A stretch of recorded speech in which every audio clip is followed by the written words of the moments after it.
Hi Earth Angels! Kamusta? Welcome back to Pinay Angel Tarot. This reading is a love message for anyone, kahit ano man ang zodiac sign mo. General love reading. Tingnan natin anong energies ang connected sa'yo ngayon sa love life mo. Kamusta kayo guys? Comment present para alam kung nanonood kayo. And full moon po tayo ngayon. Kaya excited ako malaman kung anong mensahe para sa'yo this time sa love life mo. Okay, so tingnan natin yung unang messages para sa'yo. Oh my gosh! 11-11! So baka nakakita ka ng mga angel numbers na to. Sabi dito, 11-11 is an important number for twin flames. It symbolizes the harmony and balance of soul counterparts. Openness. Be open to accept divine guidance in your relationships. Moment. Think of a special moment that brought you so much joy with your partner. I feel like pinagdadasal mo itong connection na to. Soulmate mo yung taong yan. Very full of passion. Very passionate love connection. There is happiness. Ayan. And then yung next cards, birds, coffin, clover. Okay, merong nag-uusap-usap dito. Parang may hindi magandang nasabi. Pero sa dulo may blessing naman. Siguro may mga nagchichismis. Ayan. I feel like maraming taong nasa paligid mo ngayon.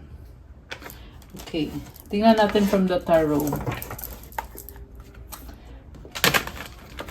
If ever nag-resonate yung reading, pwede po kayong mag-book ng private reading. Tingnan nyo na lang po sa description box yung mga contact details ko. Okay, anong unang card para sa ating viewer? So, may na-feel ako dito na parang pinagdadasal nyo yung situation ninyo. Yung nga lang, merong mga tao sa paligid na pinoproblema nyo or iniisip nyo ngayon. Pero may swerte naman dito and I feel like magkakaroon ng pagbabago sa situation na yon. Okay, so yung unang card, Six of Cups. May mga memories na nagbabalik. And sobra ka nagkikare sa taong yan. Possible na merong magbibigay ng tulong sa'yo or ikaw meron kang tutulungan. Okay. Memories, naalala mo yung taong yan, yung mga times na magkasama kayo. Judgment, Nine of Cups. So may pagbabago nangyayari ngayon, very emotional, full of abundance. Connected sa isang desisyon na ginawa mo or kailangan mong gawin. Possible din to na pagbabago sa sitwasyon mo and andun yung mga opportunities dahil sa nangyaring pagbabago na yan. Six of Wands. Victory, overcoming obstacles. And I feel like there is harmony sa connection na ito. Nakadalawang number 6 na tayo. Ace of Cups, new beginning. Okay. Dati nagkaroon kayo ng conflict ng taong yan, pero ngayon may chance kayo na magsimula ulit. Dati nag-clash kayo magkaiba kayo. Pero ngayon, it feels like nagbubukas ng pintuan yung sitwasyon para sa inyo. Okay. So, anong energy mo ngayon? Or anong feelings mo ngayon sa person mo? Ten of Wands, Three of Wands. Merong stress, sobrang iniisip yung sitwasyon at yung person. Ace of Pentacles. Hinihintay mo siya kasi gusto mo magsimula ulit. Pero nabibigatan ka dito. Merong kailangan tapusin, merong kailangan ayusin para mangyari itong new beginning. Parang may offer ka sa kanya ngayon. Pero, ang advice ko lang sa'yo, huwag masyadong mag-overthink kasi overthinking yung nagdadala ng stress mo. Kaya ka nagkakaroon ng burden. Kung mahal mo naman yung taong yan, siguro take things lightly, di ba? Huwag masyadong i-overthink yung situation. Sa bottom of the deck, Ten of Pentacles. So, may pinagsamahan na kayo ng taong to. Three of Pentacles, partnership, Five of Pentacles. Okay, this is pagbabago. I feel like na-establish nyo na yung pinagsamahan ninyo, pero may pagsubok kayong pinagdadaanan. Possible na connected sa finances ninyo. Six of Swords. Pero babangon ka ulit kahit na nalulungkot ka sa sitwasyon at nabibigatan. The Devil, Two of Pentacles. Nakikita ko po na mabibisi ka pero ipaglalaban mo ulit itong sitwasyon na to. Okay. Tingnan natin yung ibang cards. The Fool, Seven of Wands, Three of Swords. Kailangan mo mag-focus sa mga goals mo. Kasi yung focus na yan ang magdadala din ng success para sa'yo. Mukhang problemado ka ngayon, pero sabi dito, take a risk, take the leap of faith, kasi maayos mo yan. So, parang na-feel ko dito na kailangan gawin mong mag-isa. Yan ang sinasabi dito. So, siguro nahihirapan ka kasi mas komportable ka na merong umaalala sa'yo, merong tumutulong sa'yo. Pero ngayon, sabi dito, parang kailangan mong gawin mag-isa yan. At actually, kaya mo naman eh. Okay. So, tingnan natin yung next card. Six of Pentacles. Balance and harmony. And wow, nakatatlong 6 na tayo. So, ma-overcome mo din yan unti-unti. So, one step at a time. Okay? Kanina yung stress dito, lalo na sa finances. Ito, ma-overcome mo siya. Ma-achieve mo ulit yung balance. Okay. So, ay, naiwan tong isang to. Two of Pentacles. So, ito na nga yung sinasabi ko na kailangan mong ayusin on your own yung sa finances mo. Kasi, yung finances mo connected din sa love life mo eh. Okay, anong feelings ng person na ka-deal mo ngayon? Okay, ano yung person na ka-deal mo? Page of Pentacles, very practical na energy. Oh, may plano. High Priestess. Tahimik at misteryoso itong person na to. The Magician. Parang nalilito siya kung anong gagawin niya eh. Medyo manipulative tong person na to. Nine of Swords. Hanging. Parang may pinaplano siya na gusto niyang approach sa connection ninyo. Pero hindi nag-workout or hindi natuloy. Knight of Wands. Kaya ngayon, natatakot na siya kung paano ba to, ano bang gagawin ko ngayon. Parang yung mga plano niya na hindi natuloy, nagkukos ng anxiety sa kanya ngayon.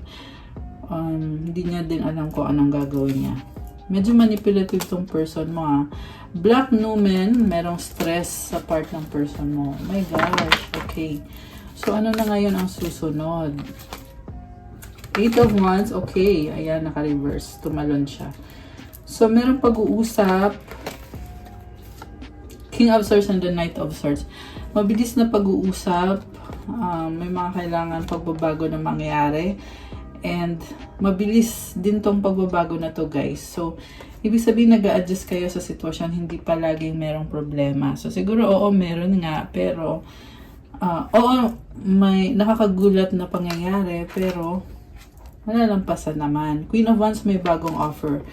So, kung naging malamig sa'yo itong person na to, nakikita ko, mag-offer siya sa'yo ulit. Kakausapin ka niya ulit. Gusto ka niya makasama, makita. Committed naman sa'yo itong taong to. Two of Swords. May mga fears lang siya. Meron lang pumipigil sa kanya talaga. May nakita ko dito na gusto ka niyang makita. Pero nagdadalang isip siya kung paano ba, ano bang gagawin ko. Queen of Swords. Ayan, so kasi dati nga naging malamig siya sa'yo, pero ngayon parang gusto niyang bumawi sa'yo. Pero andun din yung feeling na nagdadalang isip pa siya kung babawi ba siya or kung ipaglalaban ba niya yan. Sa bottom of the deck, the Star, the Hermit, the King of Wands. So nagmamanifest siya and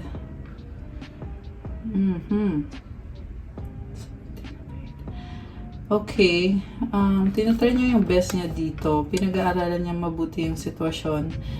At may mga gusto din siyang gawin para sa sarili niya. Inaayos niya yung sarili niya.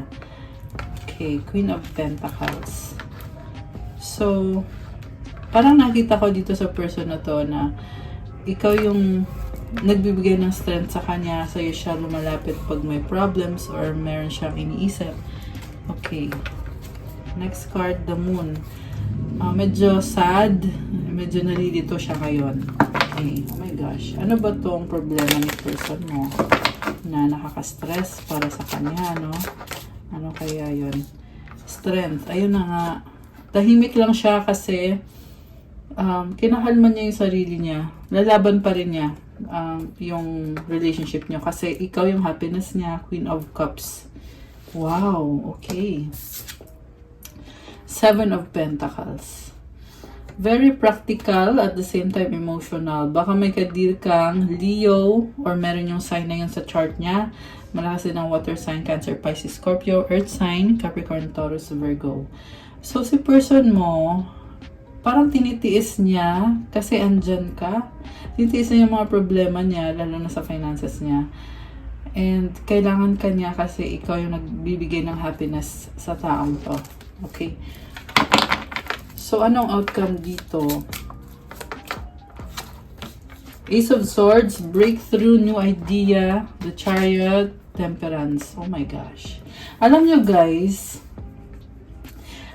maayos nyo naman to. Kailangan lang talaga mabilis at maingat sa mga desisyon na gagawin nyo. May nakita ko possible na pag-travel, nag-a-adjust yung person mo, hindi lang sa'yo but sa mga tao din sa paligid.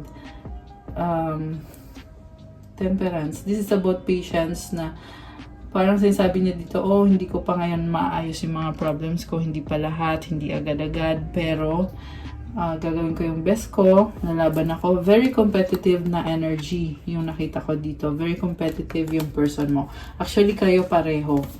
So, malaking breakthrough. The Empress. Oh my gosh. Love. 2 of Wands. 9 of Wands. Knight of Cups. Alam mo, there is romance. And andun yung feeling na napapagod. Napapagod yung person mo. Pero, very thankful dahil sa'yo. So, meron siyang hinihintay.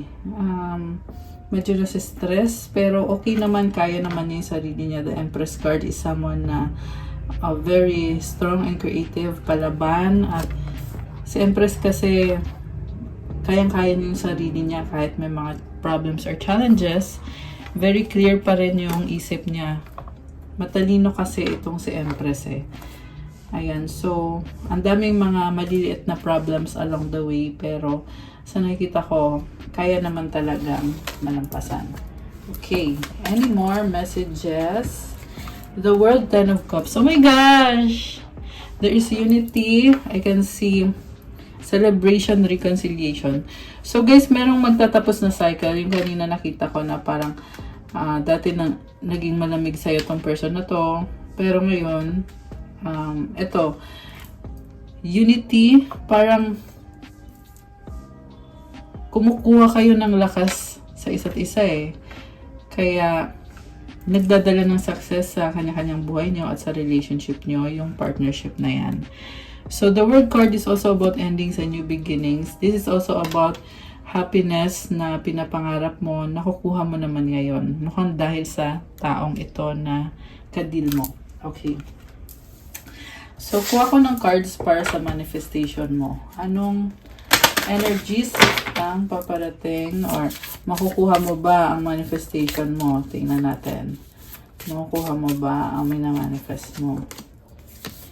King of Keys, Queen of Candles, the Chariot, the High Priestess, Judgment card, the Moon sa bottom of the deck. So, nakita ko dito, gusto mo mapag-isa.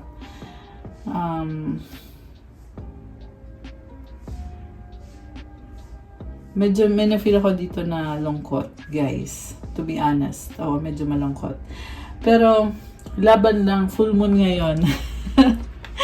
Full moon ngayon, dapat masaya. Ayan, 1, 2, 3, 4. Taking it one step at a time. May angel numbers tayo. So, take it one step at a time. Okay? Hindi kailangan magmadali. Hindi kailangan madaliin yung sitwasyon. Siguro, kaya ka din nagkakaroon ng struggle kasi nagmamadali ka eh. Parang gusto mo na, magawa mo na lahat. All at once, yung mga responsibilidad mo sa trabaho mo, sa finances mo. Pero hindi yun ganun kadali sa ngayon. Yeah, although sinasabi dito, you need to be grateful kung anong blessings ang meron ka ngayon. So, ayan, nakita ko dito ulit yung breakthrough na more on from being logical, nagiging action-oriented ka na ngayon. So, ayan, laban lang. Merong high priestess dito and sa nakita ko, alam mo na kung anong kailangan mong gawin, kung paano mo malalampasan yung mga challenges. The chariot shows me na palaban ka at very competitive. And sa dulo, andito yung judgment card. It symbolizes transformation and change, new beginning. Overcoming obstacles and blessing din. Okay. So, ano bang gustong sabihin ng person mo sa'yo ngayon? Tingnan natin. Wait lang. Kuha ko ng cards na gagamitin. Ito, gamitin natin itong isang to. Oops, okay. Wait. I bury myself in work to forget you. Sometimes I stay awake thinking about you. Bisi-bisihan tong person mo, no? I will wait for a sign from you. I know that I crossed the line with you. May mga pagkukulang sa'yo tong taong to. Bisi-bisihan pero iniisip ka naman niya. And waiting for a sign from you. Parang inisip niya lagi na sa'yo dapat manggagaling kung ano na ba. Parang mahalaga sa kanya yung opinion mo. Okay. I'm becoming a better person. Unti-unti na daw niya naayos yung sarili niya. I want you. So, definitely malakas ang attraction. Oh my gosh! I love you unconditionally. And this is the last card from this deck. Wait, meron pang isang card. I can't stop thinking about you. Ayan, guys! Wow, parang nabuhayan yung reading natin. Kasi, very clear dito na malakas yung attraction at malalim yung pagmamahal. Ayan, merong I love you unconditionally. Ano pa mga energies connected dito or mga messages galing sa person mo? Crowded, magulo. Oh my gosh. Posible marami siyang kadil na tao ngayon, kaya ganon. Oh my gosh, make out lang. Ayan, very flirty na vibe. Friend zone BFF. Bakit? Bakit may friend zone? Okay. Special ka. So, merong friend zone, pero ikaw ay special. Siguro marami siyang nakakausap, pero ikaw yung talagang special sa kanya. Okay. Ano pa ang mga gustong sabihin ng person mo? Nagmamadali, trying hard. Ayun na nga, nagmamadali kasi. Medyo manipulative nga yung nakita ko dito. Paulit-ulit sa isip. Oh my gosh. Dead ma. Nakakaloka. Yan lang yung laging nag-iisip sa'yo, pero parang dead ma ka niya. Parang busy-busyhan itong person na to. Ano pa? Kilig much, super in love. Wow, I love it. Okay, so kuha naman tayo from this deck. Ano pa bang mga messages ang gustong sabihin ni oh my gosh, guys! I love you!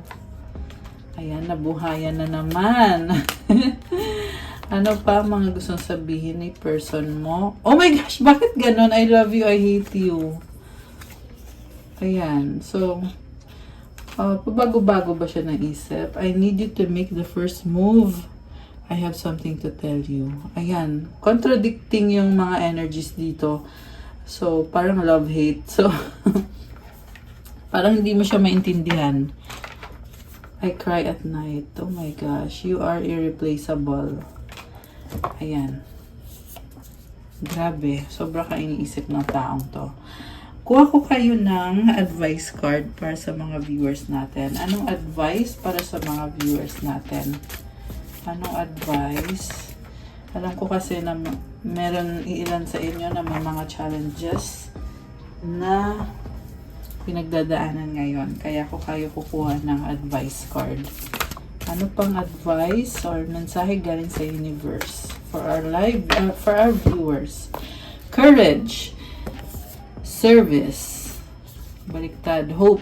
Okay, so courage, sabi dito, divine courage is not the absence of fear, but a nudge that says, keep going, do it, don't worry, all will be well. You have to get quiet enough to hear it. Dear divine, may I feel your courage and your will.